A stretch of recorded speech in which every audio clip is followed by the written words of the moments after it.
The voice of Sherry. Durian ASEAN.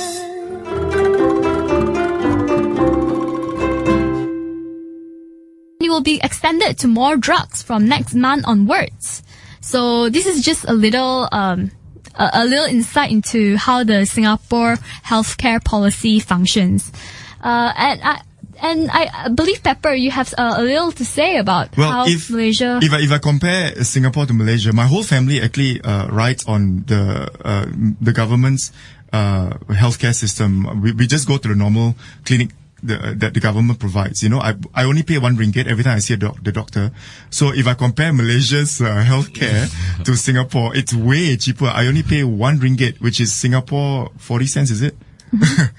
It means free lah. Yeah, basically it's free. Yeah. Right? But it seems like now MediSave is extended, so it will be free already. Yeah. Yeah. If it's free, then yeah, they would be on par with us. But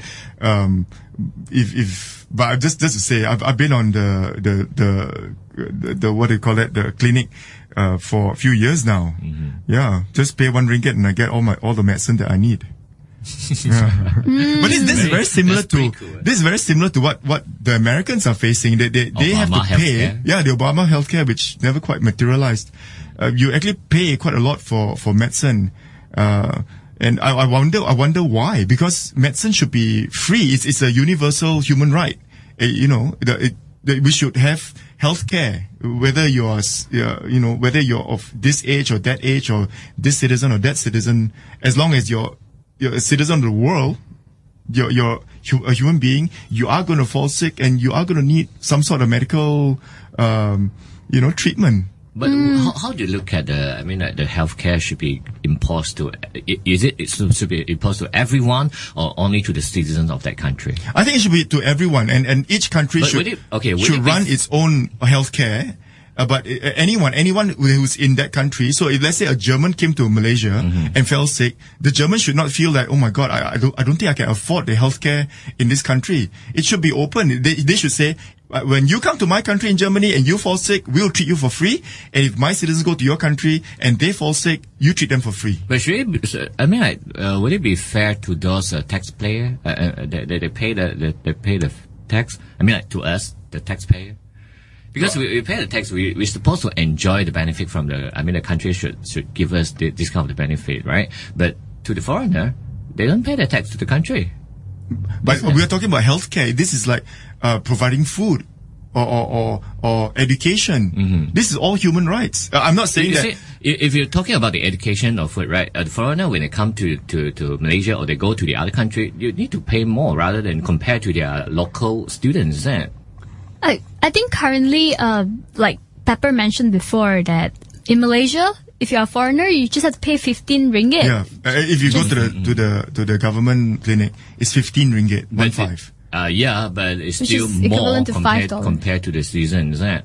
It's a bit more, but it's not. But it's definitely not like in America where if you don't have insurance, that's it. If I'm not mistaken, the government, the Ministry of Health, they are planning to reduce the subsidy, or maybe even cut off the subsidy to the foreigner in the Medicare reform. I think this needs to be looked on as an ASEAN region issue in the future, because they're going to have this kind of the agreement, or they're going to have a work together. But then again, of course, it's only a free flow of skilled labor. Yeah, so it may or may not affect. They totally didn't mention about the Medicare, Yeah, but anyway, there is a huge developmental gap between different ASEAN countries currently, which is a challenge to realizing the ASEAN Economic Community 2015. Because if we contrast Singapore news with another news piece from Vietnam news, talking about how hospitals should bolster security measures. And the reason behind this is exemplified in one of the case. For example, where in June 20th last year, there was a group of youth who rushed into Lam Dong General Hospital and used chairs to attack a doctor and a physician. What? The reason why is because they accused them of poorly treating a relative. So, and it seems like it's quite a big issue currently, because even in a conference that is held in Hanoi, experts are examining ways how they can improve their safety measures, against this kind of security incidents.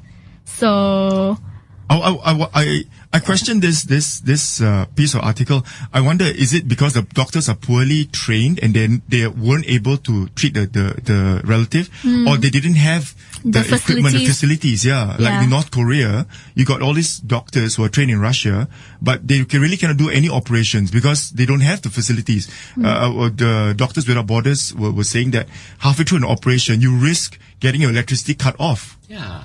And then what do you do then in the dark? Or what do you do then? The respiratory machine is not working anymore. Right? Yeah. Exactly. okay, thank you so much for tuning in to ASEAN Breakfast Call today. We'll move on to our next session. The voice of sharing.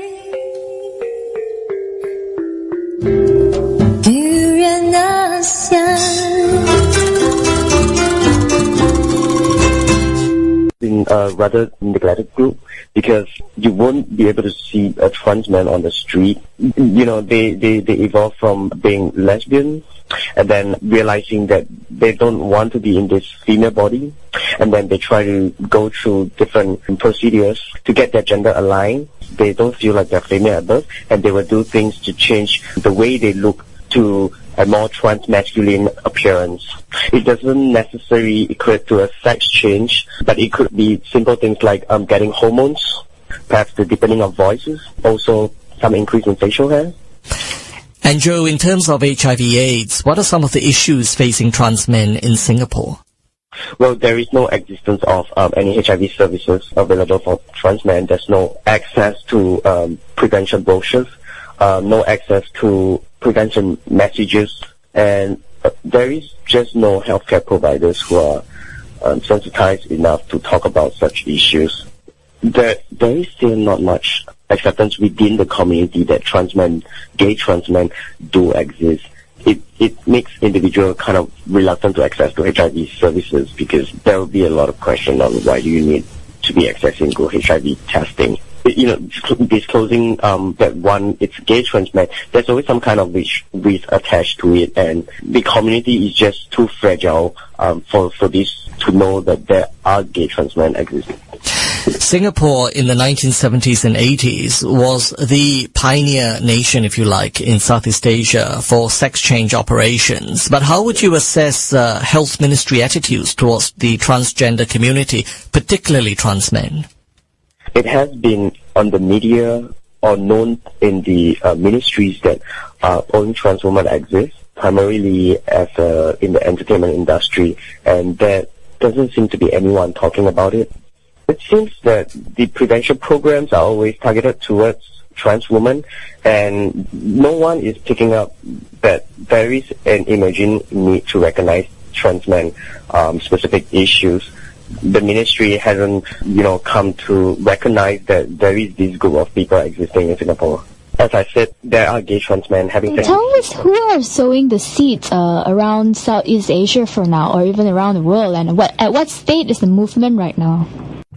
Hello, we'll now move into part 2 of our interview with Zain, who's talking about permaculture. Tell us who are sowing the seeds around Southeast Asia for now, or even around the world, and at what state is the movement right now? I think there's a very strong movement, to be honest, although it's unfortunately still a fringe idea. Mm-hmm. And what some people are upset about it is that it should not be a fringe idea. Should have been the way that we live, because people in the past lived this way. But to give an idea of things now, I put a disclaimer out there that I'm still new in permaculture. I've been into it for 2 years. I only recently did my course a few months ago. Mm-hmm. That is a permaculture designer's course, which is a standard course based on a text, a manual, a book called the Permaculture Designer's Manual, written by one of the early founders of this thinking, Bill Mollison. So this book or this course is being taught. The course is based on a book, and this course is typically 2 weeks. It takes place in many, many places around the world, and it takes 2 weeks to teach the course, about 72 hours of class. And there's a lot of people signing up for it. So you think the trend is growing? Definitely. However, like I said, permaculture is just a name to package an idea. Sometimes some people may not practice it is how I understand it, or the thinking hasn't been understood, but they're practicing either some or large elements of it. And some of them don't even call it permaculture because, it's living after all. I give you an example. In Malaysia, I think there's two groups that kind of lead the whole, not lead the whole thing, but at least in the urban side, of these few names, called Murujan. Once a year, they organize a permaculture designers course, and they will bring a foreign instructor and they will teach. So this year I was in that course and 25 people attended. It's 700 USD, and it takes for 2 weeks, and yet there's about 25 people were there. So they do this course every year. And I think they're building a Muslim eco village in Perak, which is open to the public, but I think they're slowly building it. And then there's another group called Issues and Roots. They're based in PJ. They're also quite active, and I think they focus on the edible garden side. I could be wrong, but it's permaculture principles. They're very clear about it. Then there's another group, I think, in Subur or something. They are actually doing a project in University Malaya soon with cancer patients to teach them to do edible garden as a way to recover from treatment. So besides the medication, gardening is also a therapeutic thing that they can keep themselves busy with as part of the holistic recovery. So that's in Malaysia. If I can interject a little, what I know from Issues and Roots is that, first of all, you don't have to be a faith-based individual to be in the permaculture movement. As long as you care a little more than yourselves or of humanity at large, let's say, then permaculture could be an interesting field to explore. And what I do know about Issues and Roots is that they would even offer scholarship for the ones who are really enthusiastic but might not have the means to in their permaculture designers course. How's the perspective like in other Southeast Asian countries? That is actually quite common. Well, first of all, the faith-based stuff it only applies to certain groups, and certain groups don't apply that at all. I think there is a general, I suppose, connection for some people because again, like I said, because of the parallels that exist. Now, within the ASEAN side, outside Malaysia, I know that there's a permaculture design course that happens once a year in Thailand. There's one happening in August, and one happened the last year. I know that there's a friend of mine, she's in Australia, she's doing a PhD thesis. She's looking at green initiatives by Muslim NGOs in Indonesia. That's her PhD thesis. And she's studying and how does that affect the green movement. After Typhoon Haiyan in Philippines, a number of permaculturists around the world went there to start a permaculture project as part of a disaster relief effort. And one of them is the founder of Issues and Roots. She actually went to Philippines. I mean, she's there now, and she's working on the project. So there is kind of a movement within the ASEAN side. But I just want to highlight again about the name earlier. Some people call it edible garden. Like in Taman Tun, there's a TDI edible garden. So they don't even mention, so for some people, they don't even mention the permaculture term. In Kalimantan, this guy called Willie Smith, I think he's German. He actually did, I think, like a sanctuary for orangutan. And that was his main project. That was what he initially started. Sorry, something for orangutan? A sanctuary for orangutan. Oh, sanctuary. That's actually the key thing. But through doing the sanctuary for orangutan, he eventually reforested the Kalimantan forest. Like, this is like a real terrible part of Kalimantan. You're talking like haze and unemployment and crime rate. He, I think, like reduced unemployment by 60%, reduce forest fires, reduce crime rates, just by applying permaculture principles into his whole thing. He spoke about it at TED, and never once he mentioned the word permaculture. But if you look into the various things that he did in order to build this orangutan sanctuary, it's all the stuff that I learned in the course. In fact, we used that video to study as a case study for permaculture. So, and again, the way he did the whole place for the orangutan sanctuary was purely applying permaculture principles, mimicking nature. And he created jobs. Unemployment dropped by 50%. Crime rate dropped. Forest fires dropped. Rain increased. more trees came in. Because of more trees came in, the biodiversity and ecology existed. The birds came back. The birds that was once there, that was no longer there, came back. So it's sometimes some people start with one thing, but the impact is much more than that. Like I said, most people have an urban garden in their apartment, and just by going into urban gardening, food gardening, so they grow specifically things that they consume, eventually that stems off to many different things. But for some people, it's just a garden. But for some people, they see from a philosophical point of view and see it as a holistic living thing. So they apply it to economic system, financial system, how they operate certain things, how they operate their offices. Like you look at how urban cities are designed today, you have commercial area in one place, residential area in one place, and industrial area in one place, right? Now what that means is that anybody who wants to go work in the industrial side or in the commercial side, you now have to drive 30 kilometers just to get there. Just because of the way we design our towns. Now what that means is that it's not just that you increase your stress levels, you increase your time wasted to get to this place of work, but you also have pollution in terms of transport. A lot of that is consumed. Now, to connect it with faith, I'll just give you an example of, say, steak. Now, people here have Australian steak, right? Or, meat from Australia, fantastic, grain fed. Okay? It is calculated during the case study that we did in our course, but I will not use something exaggerated. In the course, it says 15-1, but let's just say it's 10-1. Okay. That 10-1, what it meant is this. The energy that you benefit from that steak is only 1/10 of the energy that was used to bring the steak from the farm to your fork. Only 1/10 is benefited in your consumption. 9 out of 10 energy ratio that was used in the production of the steak from your farm to your fork was used in the packaging, in the transport, in the farming, in the slaughtering and the whatnot. All because you wanted Australian steak, you wanted to import. So food transport pollution is there, plastic pollution is there because you want to package this stuff and you want to transport it, blah, blah, blah, blah. Okay? Now from, let's just say from an Islamic point of view, this is why when I talk to when I speak to some Muslim scholars about permaculture, they say, yeah, well, this is not new. But we know this. Or they connect the dot. And I was told that the Prophet, peace be upon him, he only consumed food that was within 100-kilometer radius of his, or wherever he was. Now that automatically solves the food transport pollution thing, right?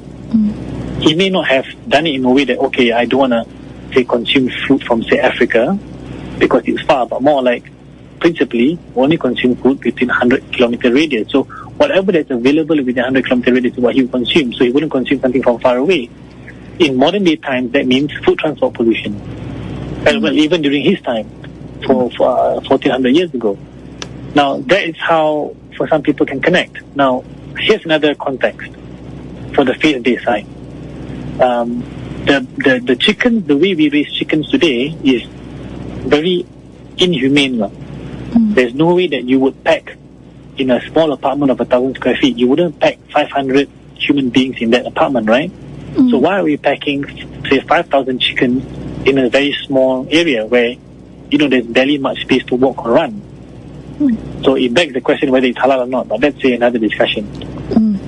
So the answer is that some people, they raise chickens through free-range chickens or ayam kampung, whatever the term might be. There's some people in Penang do this, some people in Bukit Tinggi do this. They raise chickens in an ethical manner, not just the slaughtering part, but the way they raise the chickens.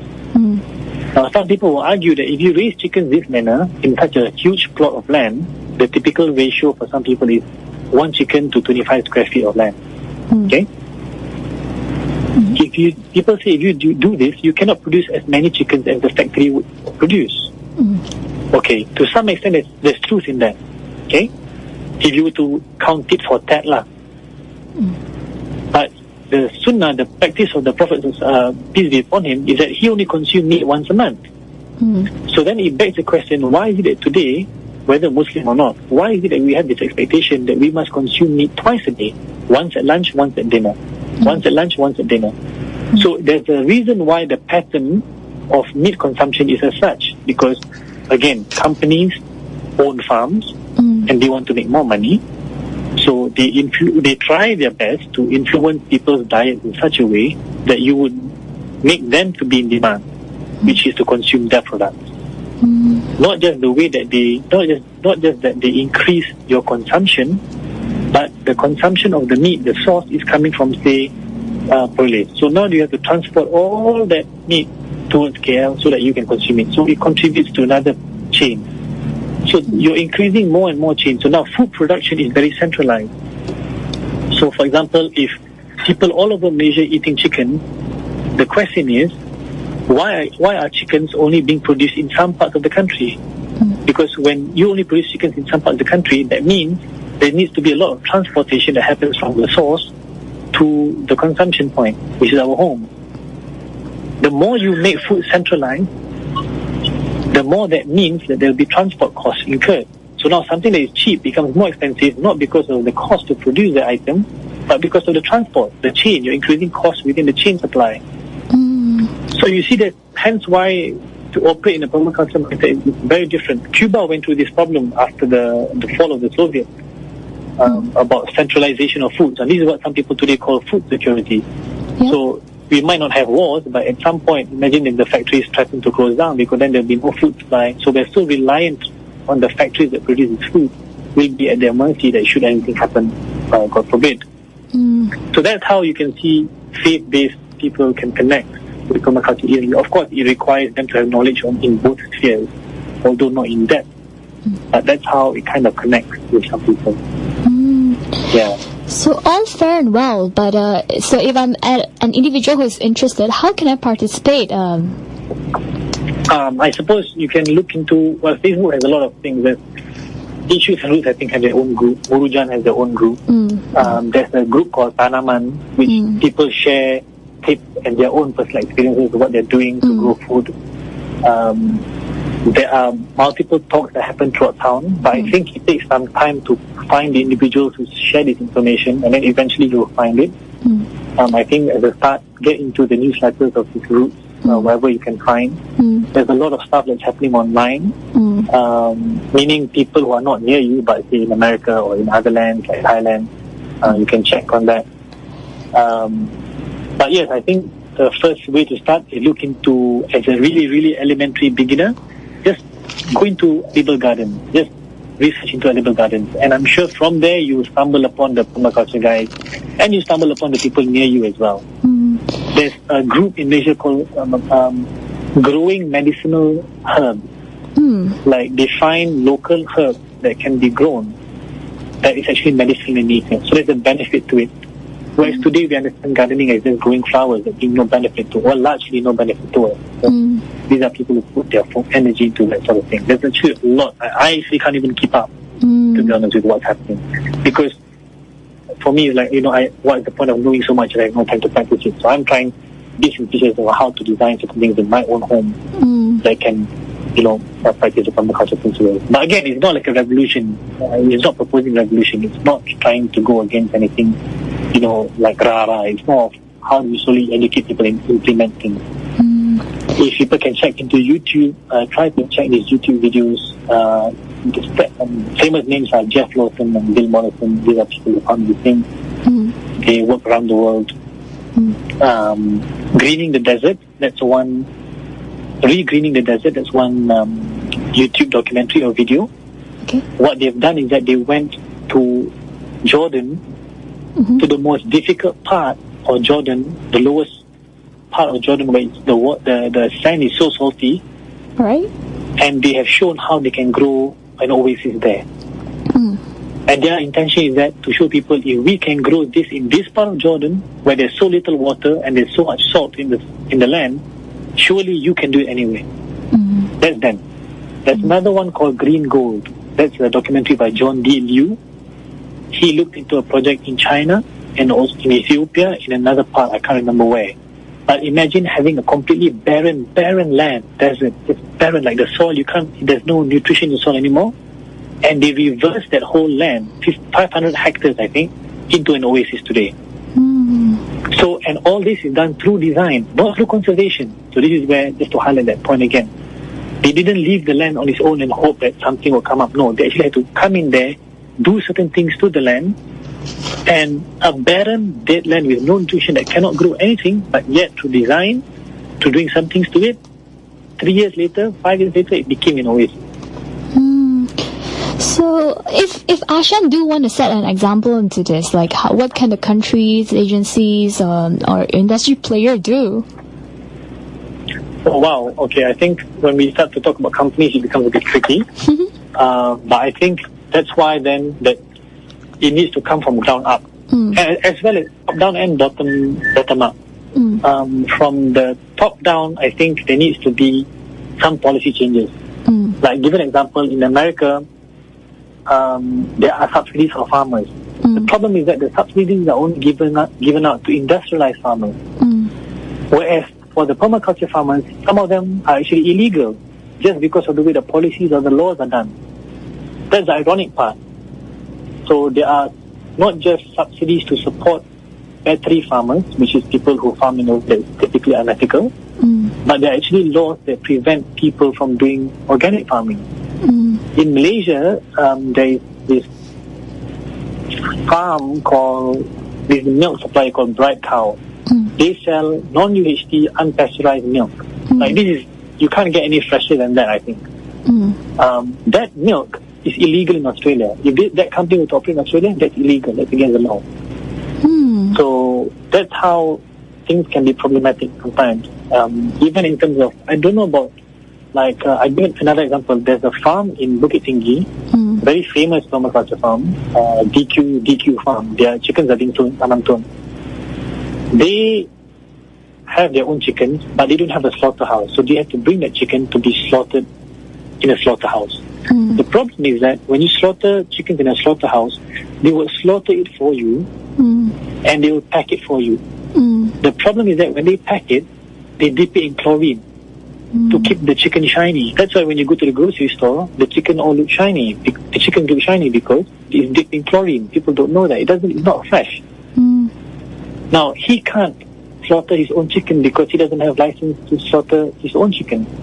And it was a long and hard battle that he had to go through before he finally managed to slaughter his own chicken. Now, finally, after how long of fighting it, he can now slaughter his own chicken. But that's how difficult it can get for people. So those are policies and laws. Now, from the bottom up perspective, I think there needs to be more community effort. Like animal gardens, community gardens, people doing courses, people talking about it to their family. I do think that community, sometimes people who are very enthusiastic in this might fall a bit short when they start criticizing the industrialized economic model. Now, that's true. It's very problematic. But from my experience with some permaculture practitioners, they can be a bit rara in their approach. That it scares people to think, he's one of these radical tree huggers. You don't want that impression. And there needs to be an emphasis that whatever permaculture is introducing is not new. It's been there before. It's just that it's been packaged now for simple consumption, that people can understand what is this concept and see it as a framework and how it doesn't work with our lives. So I think there can be more participation in terms of this community garden. And this is where I think the faith-based thing comes in as well, because faith ideologies tend to operate a lot with connection or existence of communities. Whereas today, the way we operate our lives, are very disintegrated. Like, you do your things, you don't even know what your neighbor is up to. So community gardens is a tool to bring people together as well. So that really helps.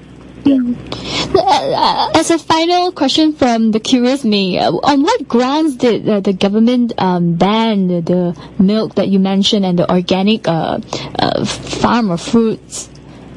Why? Like, for some of them, because they say it could be unsafe.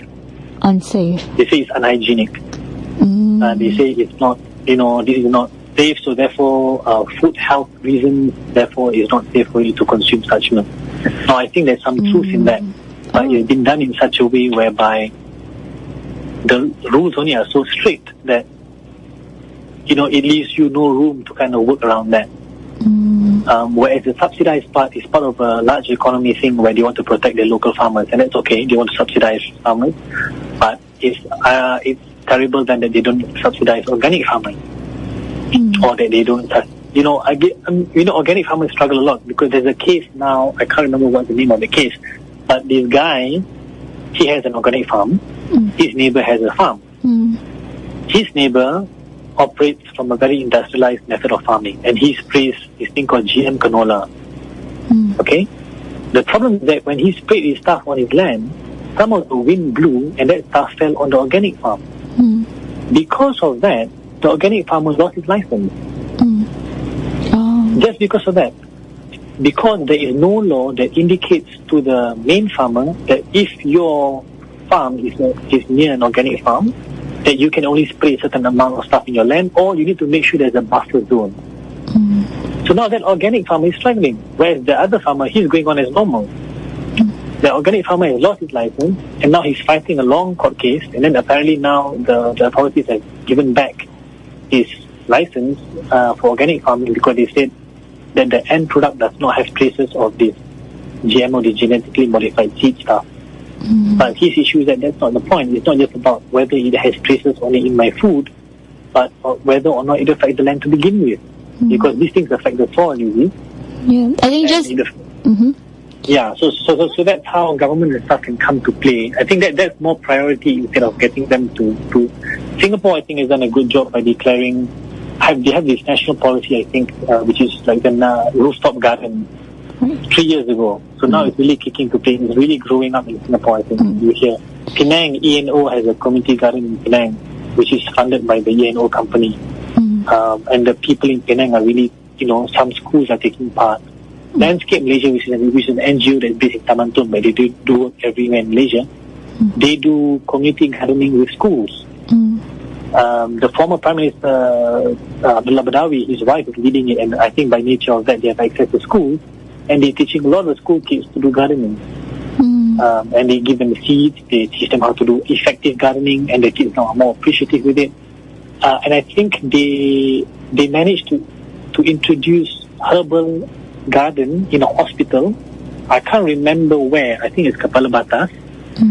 And that hospital now uses herbs as part of their medicine for the patient.